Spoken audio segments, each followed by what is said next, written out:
اعوذ باللہ من الشیطان الرجیم بسم اللہ الرحمن الرحیم ربی یسر ولا تعسر وتمم بالخیر۔ سب سے پہلے آپ سے ریکویسٹ ہے کہ اگر آپ نے ابھی تک اس چینل کو سبسکرائب نہیں کیا تو اسے سبسکرائب کریں، لائک کریں، شیئر کریں اور بیل آئیکن لازمی پریس کریں تاکہ آپ کو ہر نئی آنے والی ویڈیو کا نوٹیفیکیشن موصول ہو سکے۔ آج میں جس موضوع پر بات کروں گا وہ ہے جنگ یمامہ اور 1200 کے قریب صحابہ کرام رضوان اللہ اجمعین کی شہادت۔ مدینے میں کوئی نہ رہے حتیٰ کہ جنگل کے درندے آئیں اور ابو بکر کو گھسیٹ کر لے جائیں۔ یہ حکم صادر ہوا خلیفہ اول کی طرف سے۔ مسیلمہ کذاب کے دعوی نبوت کے نتیجے میں لڑی گئی جنگ جس میں 1200 صحابہ کرام کی شہادت ہوئی۔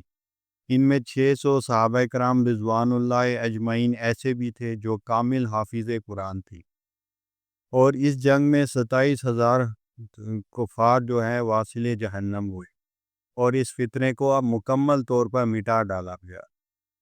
خلیفہ اول سیدنا ابو بکر صدیق رضی اللہ تعالیٰ عنہ خطبہ دے رہے تھے، لوگوں مدینے میں کوئی مرد نہ رہے، اہل بدر ہوں یا اہل احد، سب یمامہ کا رخ کرو۔ بھیگتی آنکھوں سے وہ دوبارہ بولے، مدینے میں کوئی نہ رہے حتیٰ کہ جنگل کے درندے آئیں اور ابو بکر کو گھسیٹ کر لے جائیں۔ صحابہ کرام رضوان اللہ اجمعین کہتے ہیں کہ اگر سیدنا علی المرتضیٰ رضی اللہ تعالیٰ عنہ سیدنا صدیق اکبر کو نہ روکتے تو وہ خود تلوار اٹھا کر یمامہ کا رخ کرتے۔ 13,000 کے مقابل بنو حنیفہ کے 70,000 اسلحے سے لیس کھڑے تھے۔ یہ وہی جنگ تھی جس کے متعلق اہل مدینہ کہتے تھے، باخدا ہم نے ایسی جنگ نہ کبھی پہلے لڑی اور نہ کبھی بعد میں لڑی۔ اس سے پہلے جتنی جنگیں ہوئیں، بدر، احد، خندق، خیبر، موتا وغیرہ، صرف 259 صحابہ کرام شہید ہوئے تھے۔ ختم نبوت صلی اللہ علیہ وسلم کے دفاع میں 1200 صحابہ کرام کٹے جسموں کے ساتھ مقتل میں پڑے تھے۔ اے قوم، تمہیں پھر بھی ختم نبوت کی اہمیت معلوم نہ ہوئی۔ انصار کا وہ سردار ثابت بن قیس رضی اللہ تعالیٰ عنہ، ہاں وہی جس کی بہادری کے قصے عرب و عجم میں مشہور تھے، اس کی زبان سے جملہ ادا ہوا، اے اللہ جس کی یہ عبادت کرتے ہیں میں اس سے برات کا اظہار کرتا ہوں۔ چشم فلک نے وہ منظر بھی دیکھا جب وہ اکیلا ہزاروں کے لشکر میں گھس گیا، اور اس وقت تک لڑتا رہا جب تک اس کے جسم پر کوئی ایسی جگہ نہ بچی جہاں شمشیر و سنا کا زخم نہ لگا ہو۔ عمر بن خطاب رضی اللہ عنہ کا لاڈلا بھائی، ہاں وہی زید بن خطاب جو اسلام لانے میں صف اول میں شامل تھے، انہوں نے مسلمانوں میں آخری خطبہ دیا، واللہ میں آج کے دن اس وقت تک کسی سے بات نہ کروں گا جب تک کہ انہیں شکست نہ دے دوں یا شہید نہ کر دیا جاؤں۔ اے قوم، تمہیں پھر بھی ختم نبوت کی اہمیت معلوم نہ ہوئی۔ وہ بنو حنیفہ کا باغ حدیقۃ الرحمن تھا جس میں اتنا خون بہا کہ اسے حدیقۃ الموت کہا جانے لگا۔ وہ ایسا باغ تھا جس کی دیواریں مثل قلعے کے تھیں۔ کیا عقل یہ سوچ سکتی ہے کہ ہزاروں کا لشکر ہو اور برا بن مالک کہے، لوگوں اب ایک ہی راستہ ہے، تم مجھے اٹھا کر اس قلعے میں پھینک دو، میں تمہارے لیے دروازہ کھولوں گا۔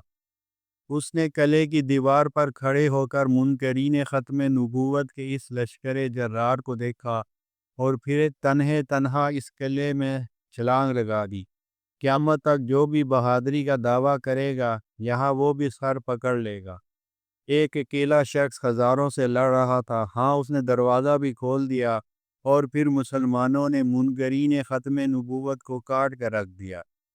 اے قوم، کاش کہ تم جان لیتے کہ تمہارے اسلاف نے اپنی جانیں دے کر رسول اللہ صلی اللہ علیہ وسلم کی ختم نبوت کا دفاع کیا ہے۔ کاش تمہیں یا رسول اللہ صلی اللہ علیہ وسلم کہتے ان صحابہ کے جذبوں کا علم ہوتا جو ایک مٹھی بھر جماعت کے ساتھ حد نگاہ تک پھیلے لشکر سے ٹکرا گئے، اور اسی جنگ میں وحشی بن حرب نے مسیلمہ کذاب کو جہنم واصل کیا۔ اسی جنگ کے بعد وہ کہتے تھے کہ شاید حمزہ رضی اللہ عنہ کا کفارہ ادا ہو سکے، تب کہ مسلمانوں نے اپنا سب کچھ ختم نبوت پر قربان کر دیا۔ اور خلیفہ اول امیر المومنین حضرت سیدنا ابو بکر صدیق رضی اللہ تعالیٰ عنہ اکیلے مدینہ منورہ میں رہے۔ کہتے ہیں کہ وہ اتنے بے چین تھے کہ معلوم ہوتا تھا انگاروں پر پاؤں دھرے ہیں۔ اے مسلمانوں، تحفظ ختم نبوت صلی اللہ علیہ وسلم کے جہاد میں اپنا اپنا کردار ادا کرو، تاکہ قیامت کے دن خاتم النبیین صلی اللہ علیہ وسلم کی شفاعت نصیب ہو۔ آخر میں میری آپ تمام دوستوں سے گزارش ہے کہ صحابہ کرام رضوان اللہ اجمعین کی اس داستان عشق و قربانی کو تمام مسلمانوں تک پہنچائیں، اور اس ویڈیو کو زیادہ سے زیادہ لائک شیئر کریں، تاکہ زیادہ سے زیادہ لوگوں کو ختم نبوت کی اہمیت کا اندازہ ہو سکے۔ وآخر دعوانا الحمد للہ رب العالمین۔